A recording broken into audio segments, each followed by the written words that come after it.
দুর্গাপুজোয় প্রথমবার মার্কিন প্রেসিডেন্ট অসুরের রূপে। ট্রাম্পকে অসুর বানিয়ে মণ্ডপে হাজির করল পুজো কমিটি। ভক্তি না রাজনীতি? পুজো মণ্ডপে ট্রাম্পকে ঘিরে তীব্র আলোচনা। পশ্চিমবঙ্গের মুর্শিদাবাদ জেলার বহরমপুরের খাংড়ায় এবছর দুর্গাপুজোয় চমক। অসুরের রূপে হাজির হলেন মার্কিন প্রাক্তন প্রেসিডেন্ট ডোনাল্ড ট্রাম্প। পুজো কমিটির পক্ষ থেকে জানানো হয়েছে এটি প্রতীকী প্রতিবাদ। বিশ্ব রাজনীতিতে ট্রাম্পের বিতর্কিত ভূমিকা এবং ক্ষমতার অপব্যবহারের ইঙ্গিত হিসেবেই তাকে অসুর রূপে উপস্থাপন করা হয়েছে।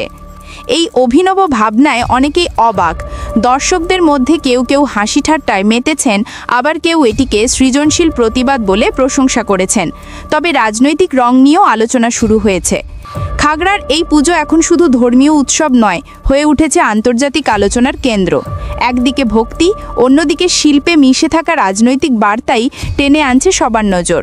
ভিডিওটিতে একটি লাইক দিয়ে আমাদের পাশে থাকুন।